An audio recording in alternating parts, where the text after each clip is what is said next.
Hello friends, welcome to LK academy. હું આકાશ મહેતા. આજે આપણે ડિસ્કસ કરીશું કરંટ અફેર્સ જાન્યુઆરી સેકન્ડ વીકનો. Let start with the first news. આપણી પહેલી ન્યૂઝ છે ફ્રેન્ડ્સ કે હમણાં રિસન્ટલી ઇન્ડિયાનું પહેલું હેલ્ધી એન્ડ હાઇજેનિક ફૂડ સ્ટ્રીટનું અનાવરણ કરવામાં આવ્યું, જેનું નામ છે પ્રસાદમ. બરાબર ને? તો એ કઈ જગ્યાએ અનાવરણ કરવામાં આવ્યું અને ઓબ્જેક્ટિવ શું છે એના વિશે વાત કરીએ.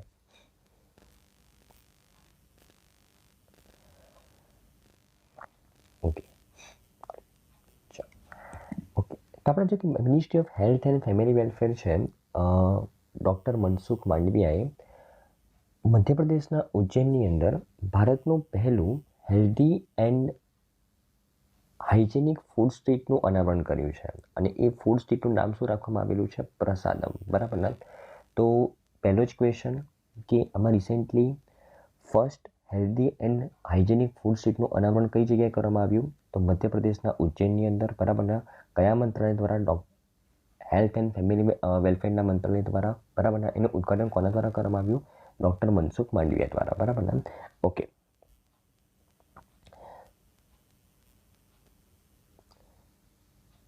આ ઉપરાંત આ અનાવરણ દરમિયાન ડૉક્ટર મનસુખ માંડવિયા દ્વારા એક healthy and hygienic food street માટે એક ડેડિકેટેડ વેબસાઇટ પણ લોન્ચ કરવામાં આવી છે. બરાબર ને? એક બ્રોશર પણ લોન્ચ કરેલું છે કે કયા કયા ટાઈપના ફૂડ મળશે.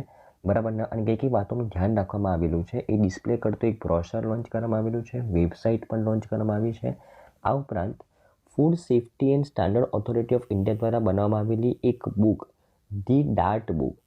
આ બુકની અંદર કે જે એડલ્ટરેશન માટે જે ન્યુટ્રિશન જોઈએ એના માટે કેવું ફૂડ ખાવું જોઈએ કે જે હેલ્ધી પણ હોય, હાઇજેનિક પણ હોય અને ટેસ્ટી પણ હોય.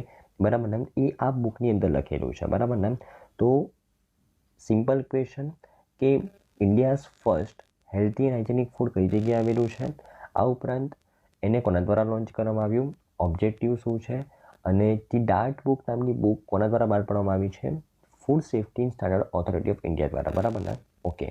આ ઉપરાંત ફૂડ સેફ્ટી ઓન વ્હીલ્સ નામની એક મોબાઈલ ફૂડ ટેસ્ટિંગ વાન પણ લોન્ચ કરવામાં આવેલી છે. હવે આ મોબાઈલ ફૂડ ટેસ્ટિંગ વાનનો મુખ્ય ઉદ્દેશ્ય શું છે કે લોકોની અંદર જાગૃતિ લાવવા માટે કે તમારે ટેસ્ટી ફૂડ તો ખાવું જોઈએ પણ સાથે ન્યુટ્રિશનવાળું પણ ખાવું જોઈએ. બરાબર ને? રાઈટ. અને આ ઉપરાંત આ મોબાઈલ ફૂડ ટેસ્ટિંગ વાનની મદદથી કોઈ પણ જગ્યાએ સહેલાઈથી કોઈ ફૂડનું ટેસ્ટિંગ થઈ શકશે. બરાબર ને? રાઈટ. તો આઈ થિંક તમને ન્યૂઝમાં ખબર પડી હશે ફ્રેન્ડ્સ. આપણી નેક્સ્ટ ન્યૂઝ છે ફ્રેન્ડ્સ કે આમાં રિસેન્ટલી કેબિનેટ દ્વારા અમુક મંજૂરી આપવામાં આવી છે. બરાબર ને? ઓકે. આપણી નેક્સ્ટ ન્યૂઝ છે ફ્રેન્ડ્સ કે આમાં રિસેન્ટલી અમારા કેબિનેટ દ્વારા અમુક મંજૂરી આપવામાં આવી છે. એના વિશે વાત કરીએ.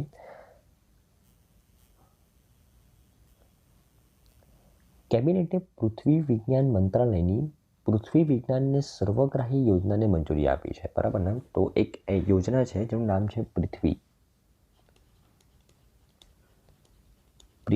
આ યોજનાનું નામ છે. આ યોજનાને કોણ ઇમ્પ્લિમેન્ટ કરાવી રહ્યું છે? તો મિનિસ્ટ્રી ઓફ અર્થ સાયન્સ તેને ઇમ્પ્લિમેન્ટ કરાવી રહ્યું છે. બરાબર ને? અને આ પૃથ્વી યોજનાનો મુખ્ય ઉદ્દેશ્ય એ નામ પરથી જ ખબર પડે છે, આપણી જે અર્થની જે ઇકોસિસ્ટમ છે, બરાબર ને, એને ઓબ્ઝર્વ કરવાનું, એને ડેવલપ કરવાનું કામ છે, એના ઉપર રિસર્ચ કરવાનું કામ છે. બરાબર ને? ઓકે. તો અર્થના જે સિસ્ટમના જે 5 ઘટકો છે, વાતાવરણ, હાઇડ્રોસ્ફિયર, જીઓસ્ફિયર, ક્રાયોસ્ફિયર અને બાયોસ્ફિયર, આ 5 સ્ફિયરને એની ઉપર રિસર્ચ કરવા માટે, એને ઓબ્ઝર્વ કરવા માટે આ સ્કીમ લોન્ચ કરવામાં આવી છે. બરાબર ને? પૃથ્વી યોજના કોના દ્વારા ઇમ્પ્લિમેન્ટ કરવામાં આવી રહ્યું છે? મિનિસ્ટ્રી ઓફ અર્થ સાયન્સ દ્વારા. બરાબર ને? ઓકે. આ યોજનાનો મુખ્ય ઉદ્દેશ્ય છે સમગ્ર વાતાવરણ, મહાસાગર, ભૂમંડળ, ક્રાયોસ્ફિયર અને નક્કર પૃથ્વી ઉપર લાંબા ગાળાના અવલોકનો કરવા માટે, હવામાન, મહાસાગર અને આબોહવાના જોખમોને સમજવા અને આગાહી કરવા માટે મોડેલિંગ સિસ્ટમનો વિકાસ કરવાનો, પૃથ્વીના ધ્રુવીય અને ઉચ્ચ સમુદ્રી પ્રદેશનું અન્વેષણ કરવાનું, સામાજિક કાર્યક્રમો માટે દરિયાઈ સંશોધનોના અન્વેષણ અને ટકાઉ ઉપયોગ માટે ટેકનોલોજીનો વિકાસ કરવા માટે, સામાજિક, પર્યાવરણીય અને આર્થિક લાભ માટે સેવાઓમાં જ્ઞાનનો અનુવાદ કરવા માટે આ યોજના લોન્ચ કરવામાં આવી છે. એક સિમ્પલ ભાષામાં કહું તો આ યોજનાનો મુખ્ય ઉદ્દેશ્ય કે ભવિષ્યમાં જેટલા પણ ડિઝાસ્ટર્સ આવવાના છે તેને આપણે પહેલેથી ઓળખી શકાય તેના માટે અર્થની સિસ્ટમને સમજવું જરૂરી છે. તો એના માટે આ યોજના લોન્ચ કરવામાં આવી છે. આ ઉપરાંત કે જે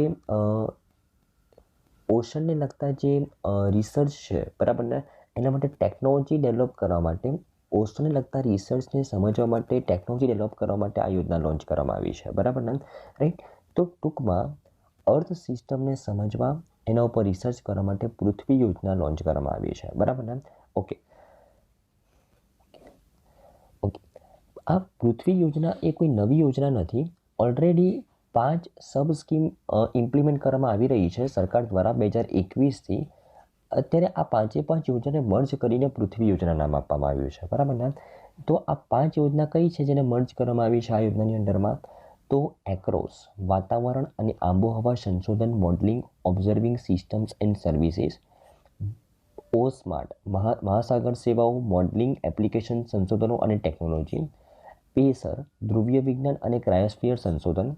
સેજ, સિસ્મોલોજી એન્ડ જીઓસાયન્સ. અને રીચ આઉટ, સંશોધન શિક્ષણ તાલીમ અને આઉટરીચ. બરાબર ને. તો આ 5 યોજનાઓ ઓલરેડી ઇમ્પ્લિમેન્ટ કરવામાં આવી રહી છે સરકાર દ્વારા. નામ પરથી જ ખબર પડે છે, અક્રોસ જે વાતાવરણ અને આબોહવાના સંશોધન ઉપર ફોકસ કરે છે. ઓસ્માર્ટ એ ઓશન ઉપર ફોકસ કરે છે. પેસર ક્રાયોસ્ફિયર અને ધ્રુવીય પ્રદેશો પર ફોકસ કરે છે. સેજ સિસ્મોલોજી અને જીઓસાયન્સ પર ફોકસ કરે છે. અને રીચ આઉટ એ જનરલ ટાઈપના સંશોધન શિક્ષણ તાલીમ અને આઉટરીચ ઉપર ફોકસ કરે છે. તો આ 5 સબ સ્કીમને મર્જ કરીને પૃથ્વી યોજના લોન્ચ કરવામાં આવી છે. બરાબર ને, રાઈટ. અને આ પૃથ્વી યોજના માટે સરકાર દ્વારા 4,797 કરોડ રૂપિયાનો ફાઇનાન્શિયલ આઉટલે લોન્ચ કરવામાં આવેલો છે. બરાબર ને. અને આ યોજના એ 2021થી 2026ના સમયગાળા દરમિયાન ઇમ્પ્લિમેન્ટ કરવામાં આવશે. બરાબર ને. તો તમે જોઈ શકો છો કે યોજના ક્યારે લોન્ચ કરવામાં આવી હતી? 2021. બરાબર ને. અત્યારે રિસન્ટ ન્યૂઝમાં કેમ છે? કારણ કે આ યોજના જ્યારે 2021માં લોન્ચ કરવામાં આવી ત્યારે 5 અલગ અલગ યોજનાઓ હતી જે હમણાં આપણે શીખ્યા. એ 5 અલગ અલગ યોજનાને મર્જ કરીને હવે પૃથ્વી યોજના નામ આપવામાં આવેલું છે, જે હવે 2026ના સમયગાળા દરમિયાન આ યોજના ઇમ્પ્લિમેન્ટ થશે. બરાબર ને. કેટલું ફંડ એલોકેટ કરવામાં આવેલું છે? 4,797 કરોડનું ફંડ એલોકેટ કરવામાં આવેલું છે આ યોજના પાછળ. બરાબર ને. તો એક્ઝામ પોઈન્ટ ઓફ વ્યૂથી ક્વેશ્ચન્સ કયા હશે આ ન્યૂઝમાંથી? કે હમણાં રિસેન્ટલી જે પૃથ્વી યોજના લોન્ચ કરવામાં આવેલી છે મિનિસ્ટ્રી ઓફ અર્થ સાયન્સ દ્વારા, બરાબર ને, એમાં કઈ 5 સબ સ્કીમને મર્જ કરવામાં આવેલી છે. બરાબર ને. આ યોજના ક્યારથી ક્યાર સુધી ઇમ્પ્લિમેન્ટ કરવામાં આવશે? 2021થી 2026ના સમયગાળા દરમિયાન. આ યોજનામાં અર્થ સિસ્ટમના કયા ઘટકોનું ઓબ્ઝર્વેશન રિસર્ચ કરવામાં આવશે? તો 5 ઘટકોનું ઓબ્ઝર્વેશન રિસર્ચ કરવામાં આવશે. બરાબર, તમારે ધ્યાનમાં રાખવાનું છે. તો આઈ થિંક તમને આ ન્યૂઝમાં સારી રીતે ખબર પડી હશે. ઓકે. આ ઉપરાંત કેબિનેટ દ્વારા એક બીજી મંજૂરી આપવામાં આવેલી છે. તો કેબિનેટે અયોધ્યા એરપોર્ટને ઇન્ટરનેશનલ એરપોર્ટ તરીકે મંજૂરી આપી અને તેને મહર્ષિ વાલ્મીકી ઇન્ટરનેશનલ એરપોર્ટ અયોધ્યા નામ આપ્યું. બરાબર ને. તો કેબિનેટ કમિટી જેના ચેરપર્સન છે PM મોદી, એમના દ્વારા જે અયોધ્યાનું એરપોર્ટ છે તેને ઇન્ટરનેશનલ એરપોર્ટનો દરજ્જો આપવામાં આવ્યો અને એ એરપોર્ટનું નામ શું રાખવામાં આવ્યું? મહર્ષિ વાલ્મીકી ઇન્ટરનેશનલ એરપોર્ટ અયોધ્યા. બરાબર ને. અયોધ્યા ધામ. બરાબર. આ એરપોર્ટનું નામ રાખવામાં આવ્યું, તમારે ધ્યાનમાં રાખવાનું છે. બરાબર ને, રાઈટ. તો ક્વેશ્ચન કે આમાં રિસેન્ટલી કેબિનેટ દ્વારા અયોધ્યાના એરપોર્ટને ઇન્ટરનેશનલ એરપોર્ટનો દરજ્જો આપવામાં આવેલો છે, તેનું નામ શું રાખવામાં આવેલું છે? મહર્ષિ વાલ્મીકી આંતરરાષ્ટ્રીય એરપોર્ટ અયોધ્યા ધામ. બરાબર ને, ઓકે.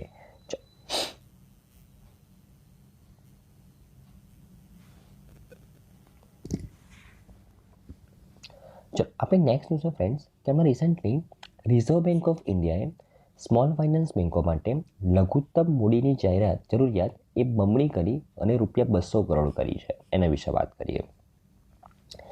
દેખો ફ્રેન્ડ્સ, કોઈ પણ કંપની, કોઈ પણ બેંક તમારે ચાલુ કરવી હોય અને અથવા તેને રન કરવી હોય, બરાબર ને, તો તમારે મિનિમમ કેપિટલની રિક્વાયરમેન્ટ જોઈએ. Minimum capital. જો કોઈ પણ બેંકની વાત કરું તો રિઝર્વ બેંક ઓફ ઇન્ડિયાએ અલગ અલગ બેંકો માટે અલગ અલગ ક્રાઇટેરિયા સેટ કરેલા છે. બરાબર ને. અને એ ક્રાઇટેરિયાને તમારે ફોલો કરવા પડે તો તમે તે બેંકની કામગીરી કન્ટિન્યુ રાખી શકો. બરાબર ને. તો રિઝર્વ બેંક ઓફ ઇન્ડિયાએ શું કીધેલું હતું કે અગર કોઈ સ્મોલ ફાઇનાન્સ બેંક છે, બરાબર, એને પોતાની કામગીરી શરૂ કરવી હોય અથવા ચાલુ રાખવી હોય તો તેને મિનિમમ કેપિટલ અત્યાર સુધી 100 કરોડ રૂપિયાનું મેન્ટેન રાખવાનું કહેવામાં આવેલું હતું કે ભાઈ તમારે 100 કરોડ રૂપિયાનું કેપિટલ તો મેન્ટેન કરવું જ પડશે, તો જ તમે તમારી કામગીરી શરૂ કરી શકો અથવા ચાલુ રાખી શકો, બરાબર ને?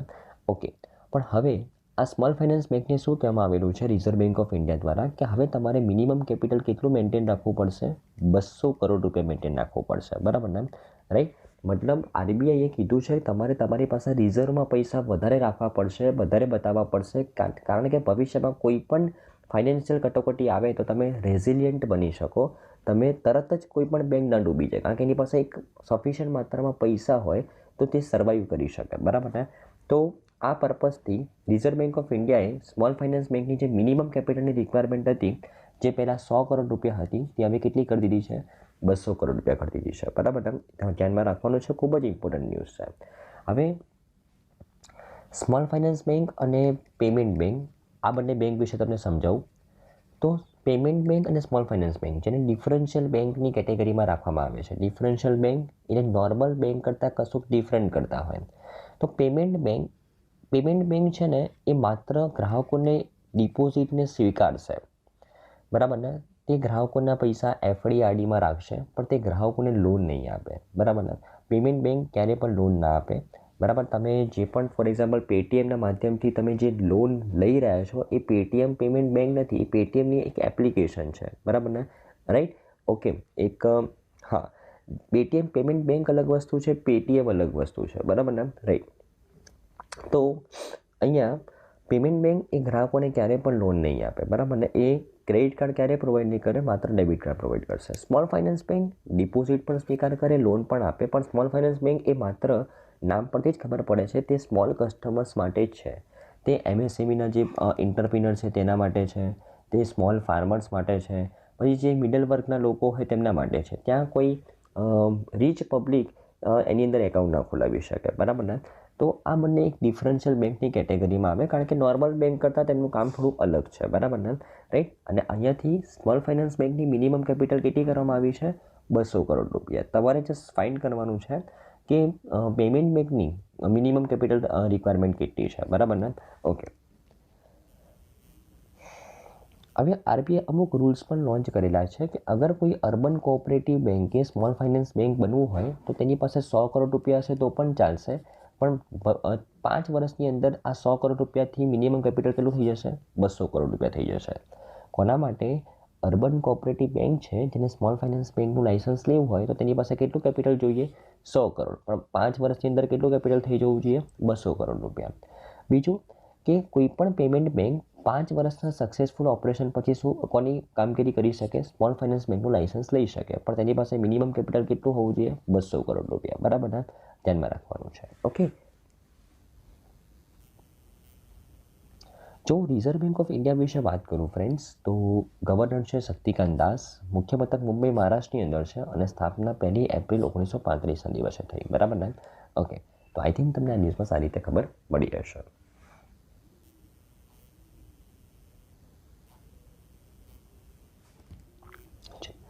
હવે નેક્સ્ટ છે ફ્રેન્ડ્સ કે રિસેન્ટલી ગોલ્ડન ગ્લોબ પુરસ્કાર 2024 લોન્ચ કરવામાં આવ્યો. એની હાઇલાઇટ્સ વિશે વાત કરીએ તો આ 81મો ગોલ્ડન ગ્લોબ પુરસ્કાર હતો જે યુએસએ ખાતે તેનું આયોજન કરવામાં આવેલું હતું. અને આ ગોલ્ડન ગ્લોબ પુરસ્કારનું આયોજન દર વર્ષે હોલિવૂડ ફોરેન પ્રેસ એસોસિએશન દ્વારા કરવામાં આવે છે, બરાબર ને? અને જે ઇન્ટરનેશનલ લેવલ ઉપર અને ખાસ કરીને અમેરિકાના ટેલિવિઝન અને ફિલ્મ ઇન્ડસ્ટ્રીની અંદર જેમણે સારું કામ કરેલું હોય તેવી હસ્તીઓને આ ગોલ્ડન ગ્લોબ પુરસ્કાર આપવામાં આવે છે, બરાબર ને? ઓકે.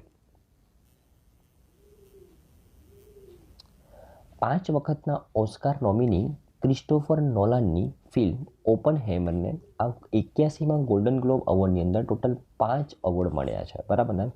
શ્રેષ્ઠ ફિલ્મ, નાટકમાં શ્રેષ્ઠ અભિનેતા, શ્રેષ્ઠ સહાયક અભિનેતા અને લુડવિગ દ્વારા શ્રેષ્ઠ મૂળ સ્કોર માટે, બરાબર ને?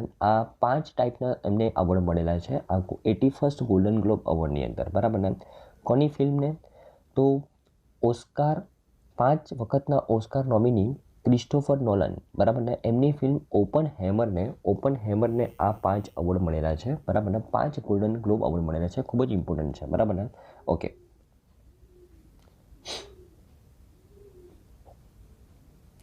જો હું ક્રિસ્ટોફર નોલનની વાત કરું તો ક્રિસ્ટોફર નોલને બરાબર આ ઓપન હેમરના શ્રેષ્ઠ દિગ્દર્શક માટે તેમને આ કારકિર્દીનો પહેલો એવોર્ડ મળેલો હતો, ગોલ્ડન ગ્લોબ એવોર્ડ.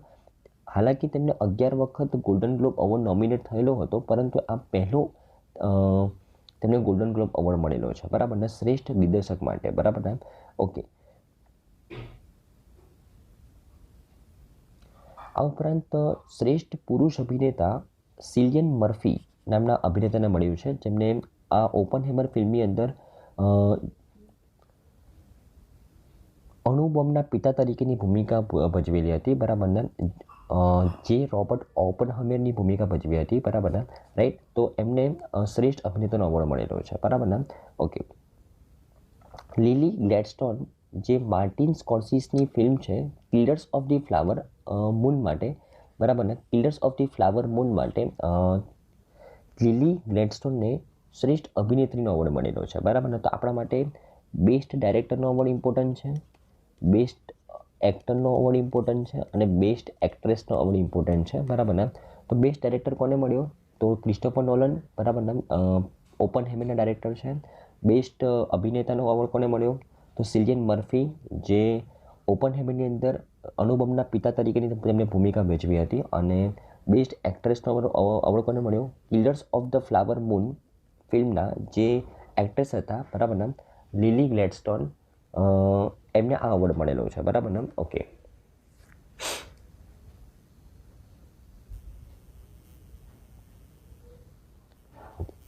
આ ઉપરાંત ઓપન હેમર સિવાય, બરાબર ને, બાર્બી નામની મૂવીને 9 નોમિનેશન મળેલા હતા. ઓપન હેમરને તો 8 નોમિનેશન મળ્યા હતા, એમાંથી 5 એવોર્ડ મળ્યા, પણ બાર્બી નામની જે મૂવી હતી જેમને 9 નોમિનેશન મળેલા. આ બાર્બી નામની મૂવીનું દિગ્દર્શન કોને કરેલું હતું? તો ગ્રેટા ગોર્વિંગ.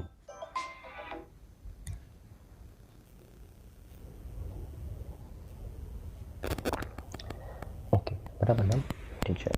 હવે આ જે બાર્બી જે ફિલ્મ છે, બરાબર, જેમને ટોટલ 9 નોમિનેશન મળેલા હતા, બરાબર, આ મૂવીની અંદર એ કોના દ્વારા ડાયરેક્ટ કરવામાં આવેલી હતી? ગ્રેટા ગેર્વિગ દ્વારા. તમારે ધ્યાનમાં રાખવાનું છે, બરાબર ને. ઓકે. તો પણ એને એવોર્ડ એટલા બધા નથી મળ્યા, પણ ઓપન હેમર પછી સક્સેશન નામની ફિલ્મ છે જેમને 4 એવોર્ડ જીતીને 81માં ગોલ્ડન ગ્લોબ એવોર્ડમાં બહાર આવી, બરાબર ને. ઓપન હેમરને 5 એવોર્ડ મળ્યા અને સક્સેશન નામની ફિલ્મને કેટલા મળ્યા? 4 એવોર્ડ મળ્યા છે, ધ્યાનમાં રાખવાના છે, બરાબર ને. સૌથી વધારે નોમિનેશન્સ કોને મળ્યા? તો બાર્બી ફિલ્મને મળ્યા, જે કોના દ્વારા ડાયરેક્ટ કરવામાં આવેલી હતી? ગ્રેટા ગેર્વિગ દ્વારા, બરાબર. ઓકે. તો આટલી વસ્તુ ધ્યાનમાં રાખવાની છે. પુરસ્કાર વિશે વાત કરું તો ગોલ્ડન ગ્લોબ એવોર્ડ એ અમેરિકન અને આંતરરાષ્ટ્રીય ફિલ્મ અને ટેલિવિઝન બંનેમાં આપવામાં આવતા સૌથી પ્રતિષ્ઠિત પુરસ્કારોમાંનો એક એવોર્ડ છે અને 1944માં તેની શરૂઆત કરવામાં આવેલી હતી. હોલિવૂડ ફોરેન પ્રેસ એસોસિએશન દ્વારા આ એવોર્ડ દર વર્ષે આપવામાં આવે છે, બરાબર ને. ઓકે. તો ખૂબ જ ઇમ્પોર્ટન્ટ એવોર્ડ છે આપણા માટે. કોના દ્વારા આ વખતે 5 એવોર્ડ કોને મળ્યા છે? ઓપન હેમર મૂવીને, ક્રિસ્ટોફર નોલન નામના ડાયરેક્ટરને આ બેસ્ટ ડાયરેક્ટરનો એવોર્ડ મળ્યો, ઓપન હેમરના અભિનેતાને બેસ્ટ અભિનેતાનો એવોર્ડ મળ્યો અને શ્રેષ્ઠ અભિનેત્રીનો એવોર્ડ કોને મળ્યો તે તમારે ધ્યાનમાં રાખવાનું છે. આ ઉપરાંત સૌથી વધારે નોમિનેશન્સ કોને મળ્યા? ઓકે. અને સૌથી વધારે એવોર્ડ તો ઓપન હેમરને મળ્યા, એના પછી 4 એવોર્ડ કોને મળ્યા એ પણ તમારે ધ્યાનમાં રાખવાનું છે. અને ગોલ્ડન ગ્લોબ પુરસ્કાર ક્યારથી આપવામાં આવે છે? 1944થી, બરાબર. ઓકે. ઓકે. આપણે નેક્સ્ટ ન્યૂઝ ઓફ ફ્રેન્ડ્સ કે હમણાં રિસન્ટલી ઇન્ડિયાની પહેલી ઇન્ડિયન ઓકે આપણે નેક્સ્ટ ન્યૂઝ ઓફ ફ્રેન્ડ્સ કે હમણાં recently India's first inland waterway development કાઉન્સિલની મિટિંગનું આયોજન કરવામાં આવેલું હતું અને આ મિટિંગ દ્વારા અમુક પૈસા અલોકેટ કરવામાં આવેલા છે રિવર ક્રૂઝ ટુરિઝમને ડેવલપમેન્ટ કરવા માટે. એના વિશે વાત કરીએ. ઓકે. તો recently inland waterways development council આ IWDC આ મિટિંગનું આયોજન કરવામાં આવેલું હતું. પહેલી વખત આ મિટિંગનું આયોજન કરવામાં આવેલું હતું કઈ જગ્યાએ? તો આ મિટિંગનું આયોજન એ પશ્ચિમ બંગાળના કોલકાતા ડોક કોમ્પ્લેક્સ ખાતે બોટ જહાજ MV ગંગા ક્વીન ઉપર આ મિટિંગનું આયોજન કરવામાં આવેલું હતું. MV ગંગા ક્વીન નામનું જહાજ છે તેની અંદર આ મિટિંગનું આયોજન કરવામાં આવેલું હતું. કોના દ્વારા? Ministry of port shipping and waterways દ્વારા. અને એની નોડલ એજન્સી આ મિટિંગની કોણ બનેલી હતી?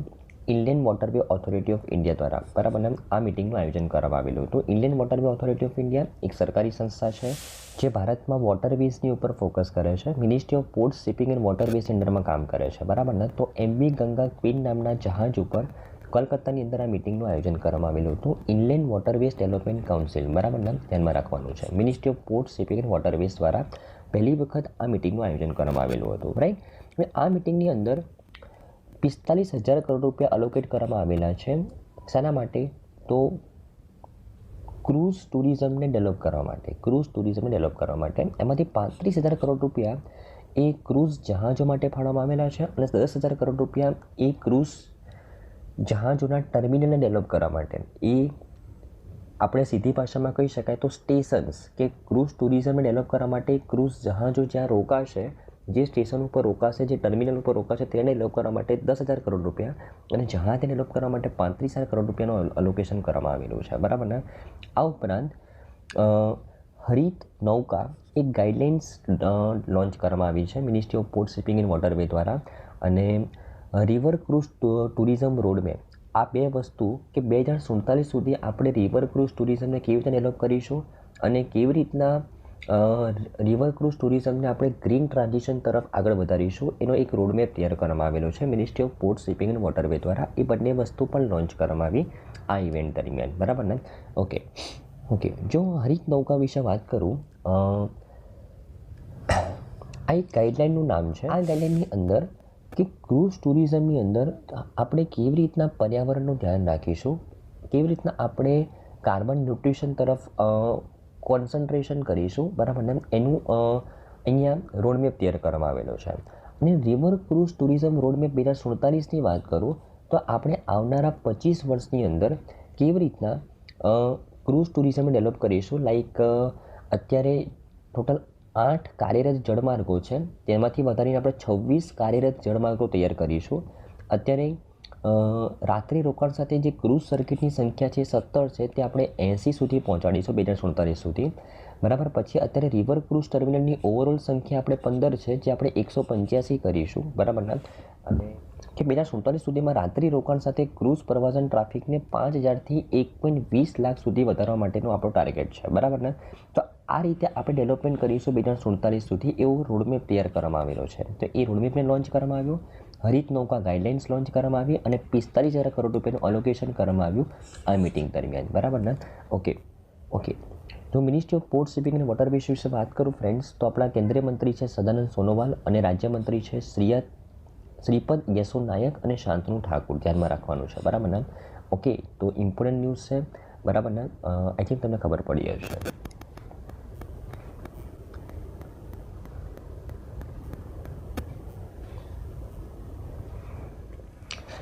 આપણે નેક્સ્ટ ન્યૂઝ છે ફ્રેન્ડ્સ કે યુનેસ્કોની વર્લ્ડ હેરિટેજ કમિટીની જે મિટિંગ 2024ની અંદર આયોજન કરવામાં આવી છે બરાબર ને, એ ક્યાં યોજાવાની છે? ઇન્ડિયાની અંદર બરાબર ને. તમારે ધ્યાનમાં રાખવાનું છે, ખૂબ જ ઇમ્પોર્ટન્ટ ન્યૂઝ છે. ઓકે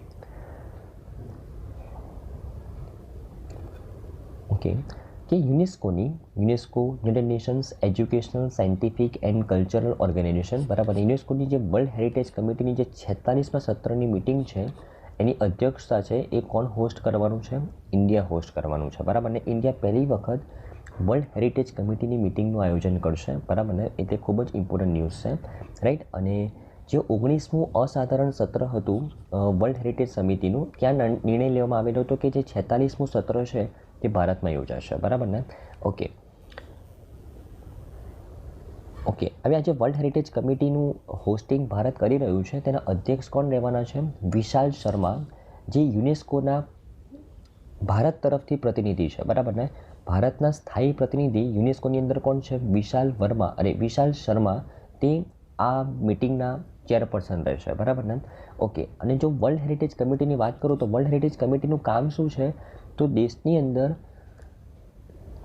કઈ જગ્યાઓને હેરિટેજની લિસ્ટમાં એડ કરવી, કઈ જગ્યાને હેરિટેજની લિસ્ટમાંથી રિમૂવ કરવી, કઈ જગ્યાઓને ઇનડેન્જર્ડ લિસ્ટની અંદર એડ કરવી. કે ભાઈ ફોર એક્ઝામ્પલ કોઈ એવી જગ્યા છે કે જે ખૂબ જ પહેલાં ખૂબ જ ખ્યાતિ ધરાવતી હતી, પણ અત્યારે ધીમે ધીમે તેનું ઇમ્પોર્ટન્સ ઓછું થતું રહ્યું છે, બરાબર. તેની હાલત કથળવા લાગી છે, તો તેના ઉપર વધારે ફોકસ કરવા માટે તેને ઇનડેન્જર્ડ લિસ્ટની અંદર રાખવામાં આવે, બરાબર ને.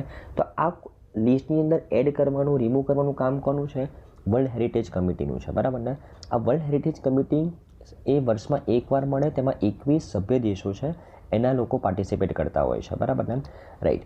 અને શિક્ષણ, કળા, વિજ્ઞાન અને સંસ્કૃતિમાં આંતરરાષ્ટ્રીય સહયોગ દ્વારા વિશ્વ શાંતિ અને રાષ્ટ્રીય સુરક્ષાને પ્રોત્સાહન આપવાનો મુખ્ય હેતુ છે વર્લ્ડ હેરિટેજ કમિટીનો, જેનું ચેરપર્સન આ વખતે વિશાલ શર્મા છે. ભારત તેને હોસ્ટ કરવાનું છે, બરાબર ને. ઓકે, તો આઈ થિંક તમને ન્યૂઝમાં ખબર પડી હશે ફ્રેન્ડ્સ. જો હું યુનેસ્કો વિશે વાત કરું તો યુનેસ્કોનું જે બંધારણ છે 1945માં લંડન ખાતે તેને અપનાવવામાં આવેલું હતું અને 1946માં તેને ઇમ્પ્લિમેન્ટ કરવામાં આવ્યું. અને ડાયરેક્ટર જનરલ છે ઓડ્રે એઝોલે અને મુખ્ય મથક છે પેરિસ, ફ્રાન્સની અંદર, બરાબર ને. ઓકે, યુનેસ્કોનું 45મું સત્ર હતું એ રિયાદમાં આયોજિત કરવામાં આવેલું હતું સાઉદી અરેબિયાની અધ્યક્ષતા હેઠળ, અને તેના અધ્યક્ષ હતા ડૉક્ટર અબ્દુલ્લા અલ ટોખાઈસ, બરાબર ને. અને 46મું સત્ર ક્યાં આયોજન કરવામાં આવશે? 2024માં ભારતમાં, બરાબર ને. વિશાલ શર્મા તે તેના અધ્યક્ષ રહેવાના છે, બરાબર ને. ઓકે, તો આઈ થિંક તમને ન્યૂઝમાં ખબર પડી હશે ફ્રેન્ડ.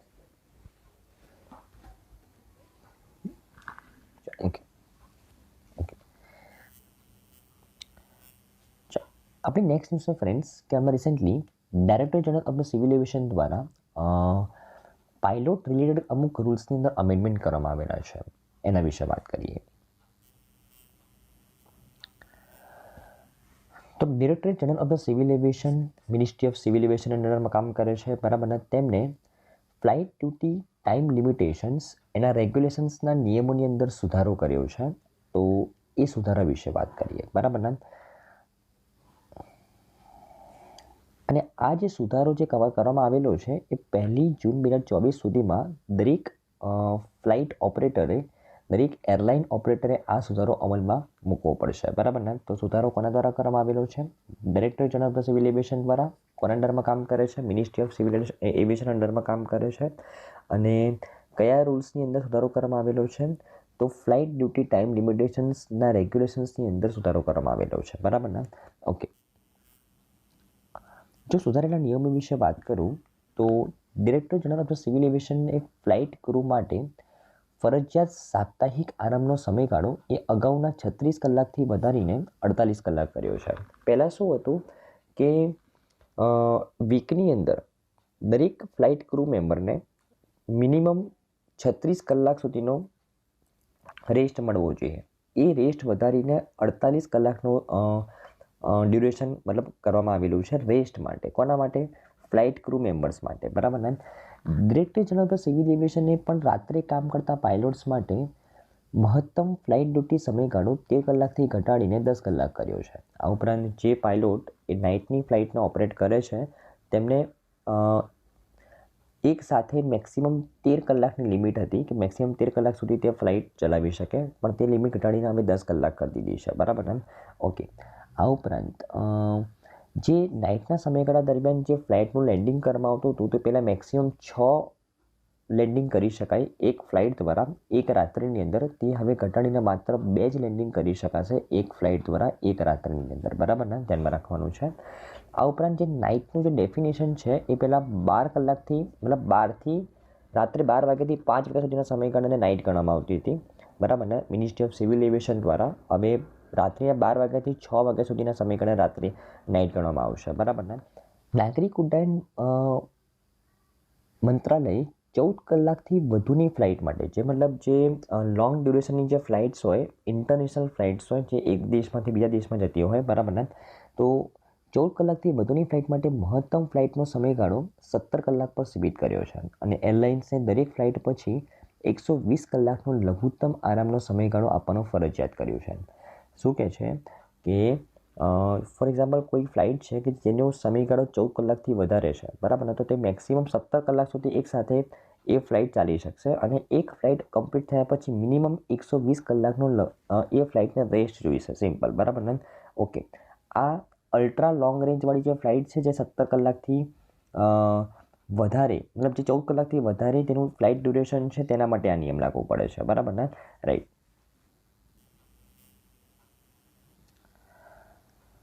ઓકે, અને જે સંસ્થા દ્વારા આ નિયમો લાગુ પાડવામાં આવેલા છે એ સંસ્થા વિશે વાત કરીએ, director general of the civil aviation વિશે, બરાબર ને. તો એના ડાયરેક્ટર જનરલ છે વિક્રમ દેવદત્ત, એનું મુખ્યાલય છે નવી દિલ્હીની અંદર, અને મિનિસ્ટ્રી ઓફ સિવિલ એવિએશનનો તે પાર્ટ છે, બરાબર ને. ઓકે, તો આ ન્યૂઝ વિશે એકવાર ગિસ્ટ જોઈ લઈએ, એકવાર રિવાઇઝ કરી લઈએ ત્યારે, બરાબર ને. ખૂબ જ ઇમ્પોર્ટન્ટ ન્યૂઝ છે.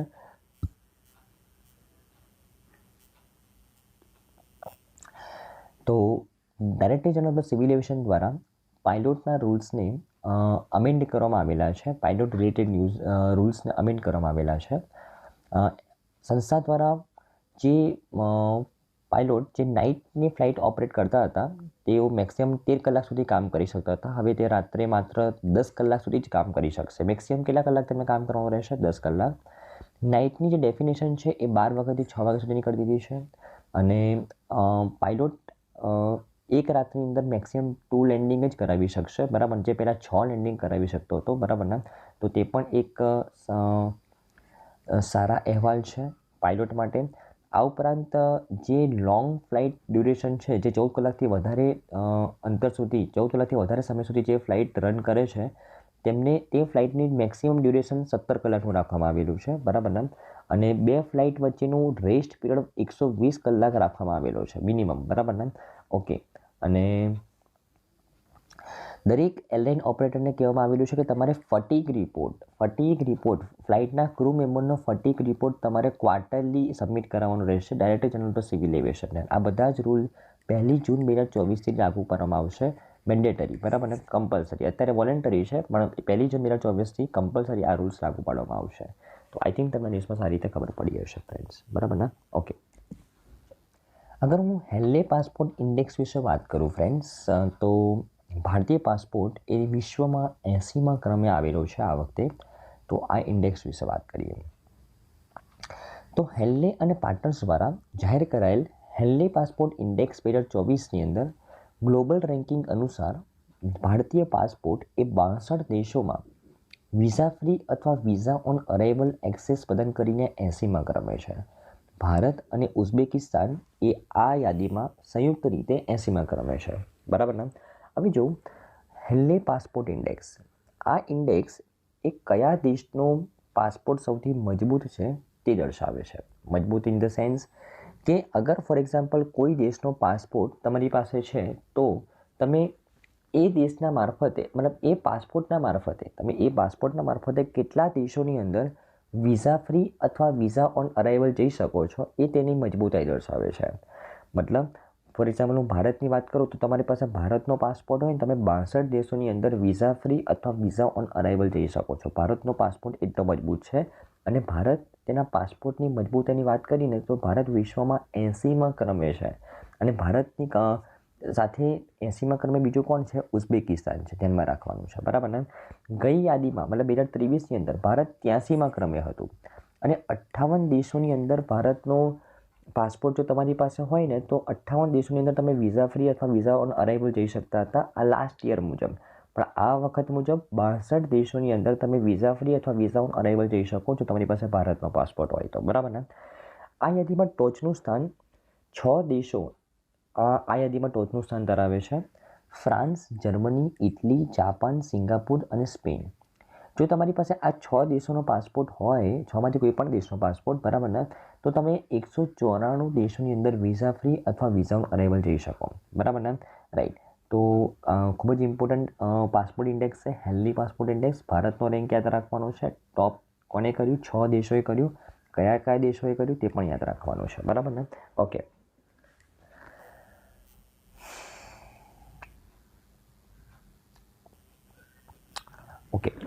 જાપાન અને સિંગાપુર એ છેલ્લા 5 વર્ષથી આ યાદીમાં ટોચનું સ્થાન ધરાવે છે. આ વર્ષે તો હાલાકી 6 દેશોએ ટોચનું સ્થાન ધરાવ્યું, પણ જાપાન અને સિંગાપુર છેલ્લા 5 વર્ષથી સંયુક્ત રીતે ટોચ ઉપર આવે છે. ફિનલેન્ડ, સ્વીડન અને દક્ષિણ કોરિયા એ બીજા સ્થાન ઉપર છે. તમારી પાસે જો આ 3 દેશોમાંથી કોઈ પણ એક દેશનો પાસપોર્ટ હોય, તમે 193 સ્થળોએ વિઝા ફ્રી અથવા વિઝા ઓન અરાઇવલ જઈ શકો, બરાબર ને. આ ઉપરાંત ઓસ્ટ્રિયા, ડેનમાર્ક, આયર્લેન્ડ અને નેધરલેન્ડ એ ત્રીજા સ્થાને છે. તમે 192 દેશોની અંદર આ પાસપોર્ટની મદદથી તમે વિઝા ફ્રી અથવા વિઝા ઓન અરાઇવલ જઈ શકો છો. અને વૈશ્વિક સ્તરે વિશ્વના સૌથી નબળા પાસપોર્ટની અંદર અફઘાનિસ્તાન 104મા ક્રમે છે. અને અફઘાનિસ્તાનનો પાસપોર્ટ તમારી પાસે હોય તો તમે 28 દેશોમાં જ તમે વિઝા ફ્રી અથવા વિઝા ઓન અરાઇવલ જઈ શકો છો, બરાબર ને. અને સિરિયા એ 29 દેશોની પહોંચ સાથે 103માં ક્રમે છે, સેકન્ડ લાસ્ટ નંબર પર. ઈરાક એ 31 દેશોની પહોંચ સાથે 102માં ક્રમે છે, થર્ડ લાસ્ટ પોઝિશન ઉપર. અને 34 દેશોની પહોંચ સાથે પાકિસ્તાન એ 101માં ક્રમે છે. તો આ ટોપ 5 કન્ટ્રીઝ છે, ધ્યાનમાં રાખવાના છે, બરાબર ને. ઓકે ઓકે જો હું હેન્લે પાસપોર્ટ ઇન્ડેક્સ વિશે વાત કરું તો 199 વિવિધ પાસપોર્ટની વિઝા મુક્ત એક્સેસની સરખામણી એ 227 પ્રવાસ સ્થળ સાથે કરે છે. ટોટલ 227 ડેસ્ટિનેશન્સ માટે વિઝા મુક્ત એક્સેસની અહીંયા સરખામણી કરવામાં આવે છે આ સંસ્થા દ્વારા. કેટલા દેશોની સરખામણી કરવામાં આવે છે? 199 દેશોની સરખામણી કરવામાં આવે છે. અને આ સંસ્થા ઇન્ટરનેશનલ એર ટ્રાન્સપોર્ટ એસોસિએશનનો ડેટા લે છે, બરાબરના ઇન્ડેક્સ તૈયાર કરવા માટે. અને જો આ સંસ્થા વિશે વાત કરું તો મુખ્ય અધિકારી છે ડૉક્ટર જુર્ગ સ્ટેફન. હેડક્વાર્ટર લંડન યુકેની અંદર છે. 1993માં તેનું સ્થાપના થયેલી હતી, બરાબર ને. તો આઈ થિંક તમને ઇંગ્લિશમાં સારી રીતે ખબર પડી જશે ફ્રેન્ડ્સ.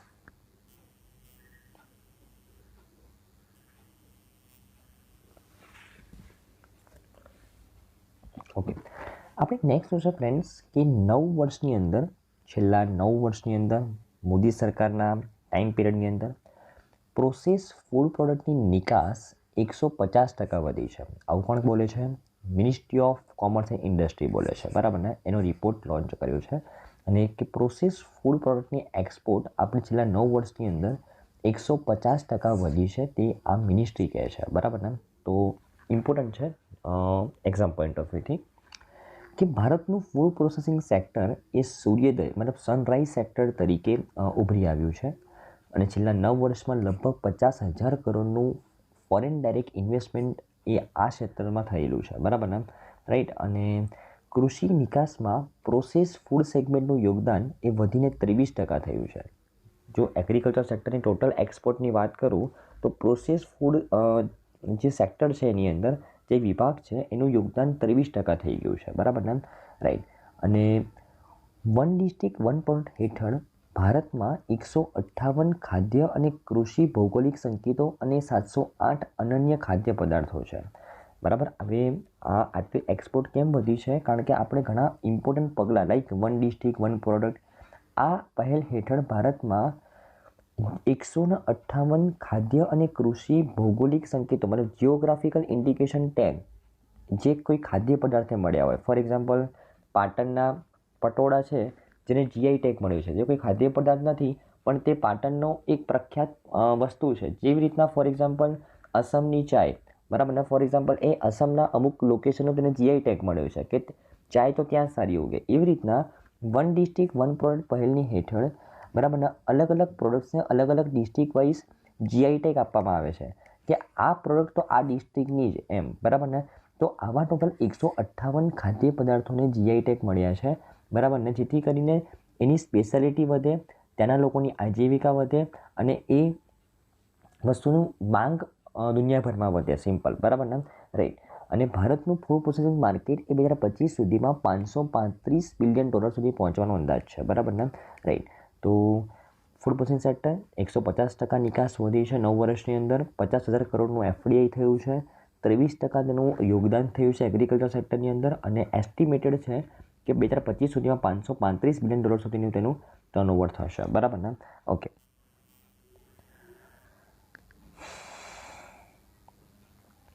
ઓકે જો અમુક ચેલેન્જો વિશે વાત કરું જેને હજી આપણે ઓવરકમ કરવાના બાકી છે તો ફૂડ પ્રોસેસિંગ સેક્ટરની અંદર છે ને આપણી પાસે સ્ટોરેજ માટે પૂરતી સુવિધાઓ નથી, બરાબર ને. પ્રોસેસિંગ સુવિધાઓ ઘણી ઓછી છે. પરિવહન માટેનું નેટવર્ક પણ ઘણું નબળું છે, બરાબર ને. જો આની ઉપર આપણે કામ કરીએ તો હજી પણ આપણો એક્સપોર્ટ વધી શકે તેમ છે, બરાબર ને. રાઈટ. ખાદ્ય પદાર્થોનો ઉચ્ચ બગાડ છે. ભારતમાં દર વર્ષે લગભગ 74 મિલિયન ટન ખોરાકનો વ્યય થાય છે. આટલા બધા 74 મિલિયન ટન ખોરાકનો વ્યય થાય છે. એને જો આપણે હેન્ડલ કરી લઈએ તો મને કહો કેટલું હદે આપણે ફૂડ પ્રોસેસિંગ સેક્ટરની અંદર આગળ વધી શકીએ, બરાબર ને. અને કેટલા લોકોને ભૂખમરાથી બચાવી પણ શકીએ, બરાબર ને. ઓકે. અને આ ઉપરાંત ફૂડ પ્રોસેસિંગ સેક્ટર કેમ આટલું આગળ આવ્યું છે એની પણ વાત કરું તો મેં તમને કીધું વન ડિસ્ટ્રિક્ટ વન પ્રોડક્ટ આપણે દેશમાં ઇમ્પ્લિમેન્ટ થઈ રહી છે. કે દરેક ડિસ્ટ્રિક્ટની અંદર એટલીસ્ટ એક પ્રોડક્ટ પ્રખ્યાત બને, જેથી કરીને ત્યાં ડિસ્ટ્રિક્ટનું પણ નામ રોશન થાય, તે ડિસ્ટ્રિક્ટના લોકોની આજીવિકા ઇમ્પ્રૂવ થાય, તેમનું માર્કેટિંગ વધે, બરાબર ને, અને આપણે એક્સપોર્ટ વધારે કરી શકીએ, રાઈટ. આ ઉપરાંત મેગા ફૂડ પાર્ક સરકાર દ્વારા છેલ્લા 2-3 વર્ષથી આ એક ઇનિશિયેટિવ લેવામાં આવેલો છે કે મેગા ફૂડ પાર્ક બનાવવામાં આવે અલગ અલગ જગ્યાએ, જ્યાં હાઇજીન મેન્ટેન કરવામાં આવે, બરાબર, જ્યાં હેલ્ધી એન્ડ ન્યુટ્રિશન ફૂડ પર રિસર્ચ કરવામાં આવે, બરાબર ને. તો મેગા ફૂડ પાર્ક પણ બનાવવામાં આવી રહ્યા છે. તો આવા ઘણા સરકારના પગલાંના કારણે ફૂડ પ્રોસેસિંગ સેક્ટર ઘણું આગળ વધ્યું છે છેલ્લા 9 વર્ષની અંદર, એવું ministry of commerce and industry કહે છે, બરાબર ને. ઓકે, તો આઈ થિંક તમને ન્યૂઝમાં સારી રીતે ખબર પડી હશે ફ્રેન્ડ્સ. ઓકે, ચાલો, બરાબર ને. ઓકે, આપણે નેક્સ્ટ શું છે ફ્રેન્ડ્સ કે અમે recently ministry of tribal affairs દ્વારા સંવેદનશીલ આદિવાસી જૂથો, જેને આપણે પર્ટિક્યુલરલી વલરેબલ ટ્રાઇબલ ગ્રુપ્સ કહીએ છીએ, બરાબર ને, તેમના માટે એક સ્કીમ લોન્ચ કરવામાં આવી છે, પીએમ જનમન યોજના, બરાબર ને. તો આ પીએમ જનમન યોજનાની અંદર તેમને સૌર ઉર્જા પ્રોવાઈડ કરવામાં આવશે, બરાબર ને. એક સૌર ઉર્જાને લગતી યોજના છે પીએમ જનમન યોજના, બરાબર ને. એનો મુખ્ય ઉદ્દેશ્ય છે કે સલામત આવાસ, પીવાનું શુદ્ધ પાણી અને સ્વચ્છતા, શિક્ષણની સુલભતા વગેરેથી સંતૃપ્ત કરવા આ લોકોના ઘરો અને તેમના રહેઠાણોને, બરાબર ને, રાઈટ. તો એકચ્યુઅલી આ યોજનાની અંડરમાં પર્ટિક્યુલરલી વલરેબલ ટ્રાઇબલ ગ્રુપ્સના લોકોને ટોટલ 1 લાખ પરિવારોને, બરાબર ને, સૌર ઉર્જા પ્રોવાઈડ કરવામાં આવશે, solar home lighting system provide કરવામાં આવશે પીએમ જનમન યોજનાની અંડરમાં, બરાબર ને, રાઈટ. અને આના માટે આ પર્ટિક્યુલરલી વલરેબલ ટ્રાઇબલ ગ્રુપના વિસ્તારમાં જે સંબંધિત ડિસ્કોમ છે, ડિસ્ટ્રીબ્યુશન કંપની છે, તેમને કહેવામાં આવેલું છે કે તમારે આ યોજનાને સરકાર તરફથી ઇમ્પ્લિમેન્ટ કરવાની છે. અને 2023-24થી 2025-26 દરમિયાન આ યોજનાને મિનિસ્ટ્રી ઓફ ટ્રાઇબલ અફેર્સ અને ministry of new and renewable energy બંને સાથે ભેગા મળીને ઇમ્પ્લિમેન્ટ કરશે, બરાબર ને. ઓકે, જો હું પર્ટિક્યુલરલી વલરેબલ ટ્રાઇબલ ગ્રુપ વિશે વાત કરું ફ્રેન્ડ્સ, તો અનુસૂચિત જનજાતિ એસટીમાંથી કેન્દ્રીય માન્યતા પ્રાપ્ત વિશેષ શ્રેણી છે. દેખો, જે એસટી કેટેગરીના લોકો છે એમાંથી પણ અમુક લોકોને અલગ કરવામાં આવેલા છે અને એમને આ નામ આપવામાં આવેલું છે પર્ટિક્યુલરલી વલરેબલ ટ્રાઇબલ ગ્રુપ, બરાબર ને. અને યુએન ઢેબર કમિશનની ભલામણો ઉપર 1975માં પ્રથમ વખત આદિવાસી જૂથો પર્ટિક્યુલરલી ટ્રાઇબલ ગ્રુપ્સ તરીકે માન્યતા તેમને આપવામાં આવેલી હતી. અને 2006માં આ જૂથને પર્ટિક્યુલરલી વલરેબલ ટ્રાઇબલ ગ્રુપ તરીકે માન્યતા આપવામાં આવી છે, બરાબર ને, રાઈટ. ખાસ કરીને સંવેદનશીલ આદિવાસી જૂથોને ઓળખવા માટેના માપદંડોની જો વાત કરું તો કૃષિ પૂર્વેનું ટેકનોલોજીનું સ્તર, સાક્ષરતાનું નીચું સ્તર, આર્થિક પછાતપણું, ઘટી રહેલી અથવા સ્થિર વસ્તી. કયા ગ્રુપને પર્ટિક્યુલરલી વલરેબલ ટ્રાઇબલ ગ્રુપની અંદર સામેલ કરવામાં આવેલા છે? તો એક તો તે ગ્રુપ એસટી કેટેગરીનું હોય. એસટી બધા જ એસટી વ્યક્તિ નહીં, એમાંથી અમુક લોકોને જ આ ગ્રુપમાં સામેલ કરવામાં આવેલા છે. કેવા લોકોને? કે જેમની પાસે એગ્રીકલ્ચર રિવોલ્યુશન આવી એના કરતાં પણ પૂર્વેનું ટેકનોલોજીનું સ્તર છે, સાક્ષરતાનું નીચું દર છે, આર્થિક પછાતપણું છે, તેમની વસ્તી ધીમે ધીમે ઘટી રહી છે, તેવા લોકોને આ દરજ્જો આપવામાં આવેલો છે. દેશમાં 75 એ ખાસ કરીને સંવેદનશીલ આદિવાસી જૂથો છે અને એમના એરિયાને બહેતર બનાવવા માટે આ યોજના લોન્ચ કરવામાં આવી છે, પીએમ જનમન યોજના, બરાબર ને. આઈ થિંક તમને ન્યૂઝમાં સારી રીતે ખબર પડી હશે ફ્રેન્ડ્સ, બરાબર ને. ઓકે,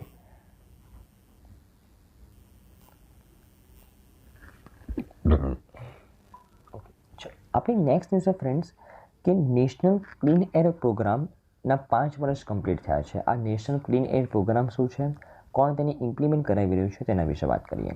તો ministry of environment, forest and climate change એ દેશમાં વધતા વાયુ પ્રદૂષણની પૃષ્ઠભૂમિમાં 2019માં નેશનલ ક્લીન એર પ્રોગ્રામની શરૂઆત કરેલી હતી, બરાબર ને.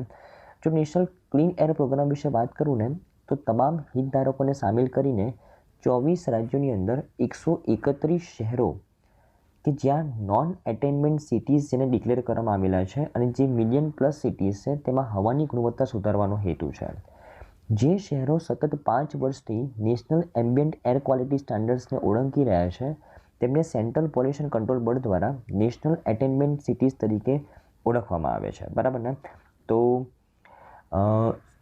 સૌથી પહેલાં તો ક્લીન એર પ્રોગ્રામ વિશે વાત કરું. ક્યારે લોન્ચ કરવામાં આવી? 2019ની અંદર. 5 વર્ષ કમ્પ્લીટ થયા. કોણ ઇમ્પ્લિમેન્ટ કરી રહ્યું છે? Ministry of environment, forest and climate change implement કરી રહ્યું છે. આ ઉપરાંત આ ક્લીન એર પ્રોગ્રામની અંદર કયા શહેરોના એર પોલ્યુશનને ઇમ્પ્રૂવ કરવાની વાત કરવામાં આવી છે? તો ટોટલ 131 શહેર કે જેમને સેન્ટ્રલ પોલ્યુશન કંટ્રોલ બોર્ડ દ્વારા જે સ્ટાન્ડર્ડ સેટ કરવામાં આવેલા હતા, national ambient air quality standard, તેમને એ સ્ટાન્ડર્ડને ફોલો નથી કર્યા. મતલબ એ સ્ટાન્ડર્ડ પ્રમાણે તેમના એટમોસ્ફિયરનું એર પોલ્યુશન ઘણું વધારે છે. તો તેવા 131 શહેરોને નોન એટેનમેન્ટ સિટીઝની અંદર સામેલ કરવામાં આવેલા છે અને ટાર્ગેટ બનાવવામાં આવેલું છે કે તેમનું એર ક્વોલિટી ધીમે ધીમે ઇમ્પ્રૂવ કરવામાં આવે. બરાબર ને? તો 2025-26 સુધીમાં 2017ની અંદર જે પર્ટિક્યુલેટ મેટર એ આ સિટીઝના વાતાવરણમાં હતા તેના કરતાં 40% સુધીનો ઘટાડો કરવાનો હેતુ છે 2025-26 સુધીમાં. બરાબર ને? રાઈટ. અને કોણ ઇમ્પ્લિમેન્ટ કરાવી રહ્યું છે આ યોજનાને? Central pollution control board implement કરાવી રહ્યું છે. બરાબર ને? ઓકે.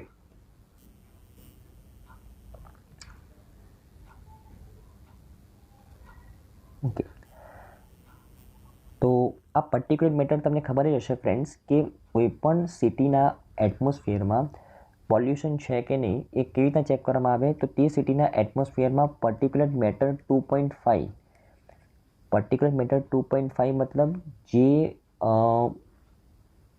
રજકણનો ડાયામીટર એ 2.5 માઇક્રોમીટર કરતાં ઓછો હોય. બરાબર? એવા મેટર, એવા રજકણ જેને શું કહેવાય? PM 2.5. આ PM 2.5ની ડેન્સિટી કેટલી છે એક પર્ટિક્યુલર સિટીના એટમોસ્ફિયરમાં? જો તેની ડેન્સિટી વધારે હોય, બરાબર, તો તે સિટીનું એટમોસ્ફિયર પોલ્યુટેડ કહી શકાય. બરાબર ને?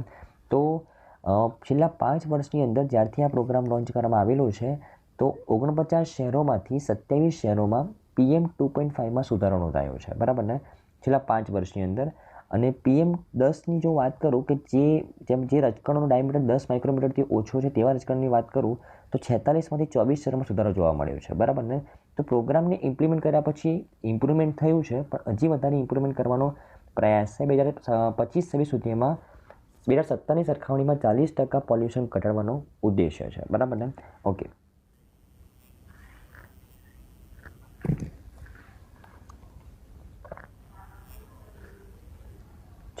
આપણી નેક્સ્ટ ન્યૂઝ છે ફ્રેન્ડ્સ કે આમાં રિસન્ટલી સ્વચ્છ સર્વેક્ષણ પુરસ્કારો 2023 એનાયત કરવામાં આવ્યા. બરાબર ને? એના વિશે વાત કરીએ તો એકચ્યુઅલી 2014માં તમને ખબર હોય તો ફ્રેન્ડ્સ સ્વચ્છ ભારત મિશન લોન્ચ કરવામાં આવેલું હતું. સ્વચ્છ ભારત મિશનના 2 પાર્ટ છે, સ્વચ્છ ભારત મિશન અર્બન અને સ્વચ્છ ભારત મિશન ગ્રામીણ. આ અર્બન વિશે વાત કરી રહ્યા છીએ આપણે. તો Swachh Bharat mission urban phase 2 2021માં લોન્ચ કરવામાં આવ્યો અને આ ફેઝ 2ની અંદર અલગ અલગ શહેર, અલગ અલગ રાજ્ય, અલગ અલગ ડિસ્ટ્રિક્ટ, અલગ અલગ મ્યુનિસિપલ કોર્પોરેશન કેવું પરફોર્મ કરી રહ્યું છે તે પ્રમાણે તેમને એવોર્ડ આપવામાં આવે છે. બરાબર? તેમનો સર્વે કરવામાં આવે છે. બરાબર ને? તો આ પુરસ્કારોની આપણે અહીંયા વાત કરી રહ્યા છે. તો ઇન્દોર અને સુરતે સંયુક્ત રીતે સૌથી સ્વચ્છ શહેરોનો એવોર્ડ જીત્યો છે. બરાબર ને? આ પુરસ્કારની અંદર. ઓકે. અને જો 1 લાખથી ઓછી વસ્તી ધરાવતા શહેરી કેન્દ્રોની વાત કરું તો મહારાષ્ટ્રની અંદર સાસવડ નામનું એક ડિસ્ટ્રિક્ટ છે. બરાબર ને? ઓકે. તે સૌથી શ્રેષ્ઠ પ્રદર્શન કરનાર ડિસ્ટ્રિક્ટ સાબિત થયું છે. અને જો શ્રેષ્ઠ પ્રદર્શન કરનાર રાજ્યની વાત કરું સ્વચ્છ ભારત મિશનની અંદર તો મહારાષ્ટ્ર, મધ્યપ્રદેશ, છત્તીસગઢ ટોપ 3ની અંદર છે. બરાબર ને? ઓકે. જો સ્વચ્છ સર્વેક્ષણ વિશે વાત કરું તો ફ્રેન્ડ્સ તો આ વખતની theme waste to the wealth રાખવામાં આવી છે. શહેરોની અંદરના બોર્ડના રેન્કિંગને પણ પ્રોત્સાહન આપવામાં આવી રહ્યું છે. કચરાના સ્ત્રોતનું વિભાજન, શહેરોની કચરાની પ્રક્રિયા કરવાની ક્ષમતામાં વધારો વગેરે જેવા સૂચકાંકોને વધારાનું ભારણ આપવામાં આવેલું છે. અને પ્લાસ્ટિકની અંદર તબક્કાવાર ઘટાડો કરવામાં આવેલો છે. પ્લાસ્ટિક વેસ્ટેડ પ્રોસેસિંગ જેવા નવા સૂચકાંકો પણ રજૂ કરવામાં આવેલા છે. તો આ વખતના વેટેજની અંદર થીમ શું રાખવામાં આવી છે? Waste to the wealth. જે શહેરોએ વેસ્ટની અંદરથી વેલ્થ બનાવી હશે, બરાબર ને, તેમને અહીંયા વધારે પ્રાધાન્ય આપવામાં આવ્યું છે આ વખતે. બરાબર ને? તો જે શહેરોની અંદર કચરાના સ્ત્રોતનું વિભાજન કરવામાં આવ્યું છે, શહેરોએ કચરાની પ્રક્રિયા, જે કચરો તો કલેક્ટ કરે જ છે પણ એને સારી રીતે પ્રોસેસ કરીને એને રિસાયકલ કરવાનું જેને વધારે સારી રીતે ઇમ્પ્લિમેન્ટ કર્યું છે તેને અહીંયા પ્રાધાન્ય આપવામાં આવ્યું છે. આ ઉપરાંત પ્લાસ્ટિક વેસ્ટ પ્રોસેસિંગ જેવા નવા સૂચકાંકો પણ એડ કરવામાં આવેલા છે. બરાબર ને? અને સૌથી સ્વચ્છ શહેર તરીકે ઇન્દોર અને સુરત એ ફર્સ્ટ નંબર પર આવેલું છે, ધ્યાનમાં રાખવાનું છે. બરાબર ને? ઓકે. સ્વચ્છ ભારત મિશન 2.0 વિશે વાત કરું જેની અંદર સ્વચ્છ સર્વેક્ષણ હેન્ડલ કરવામાં આવે છે તો 2026 સુધીમાં તમામ શહેરોને કચરા મુક્ત શહેર બનાવવાનો ટાર્ગેટ છે સ્વચ્છ ભારત મિશન 2.0નો. અને કેન્દ્રીય પ્રાયોજિત યોજના છે. તમામ વૈધાનિક નગરોને તે આવરી લે છે. બરાબર ને? અને સરકારમાં પેન્ડન્સી ઘટાડવા માટે વિશેષ સ્વચ્છતા ઝુંબેશ 3.0 પણ લોન્ચ કરવામાં આવી છે. હવે જો સરકારે થોડા સમય પહેલાં સ્વચ્છતા ઝુંબેશ 3.0 લોન્ચ કરી હતી, પણ એ શું છે કે સરકારની અંદર જે પેન્ડિંગ કામો છે તેને ઘટાડવા માટે લોન્ચ કરવામાં આવી છે. કામને ઘટાડવા માટે આ કચરાને રિગાર્ડિંગ વાત છે, સ્વચ્છ ભારત મિશન 2.0, બરાબર ને? ઓકે, તો થેન્ક યુ ફ્રેન્ડ્સ. આજની તમામ ન્યૂઝમાં તમને સારી રીતે ખબર પડી હશે. Okay, thank you.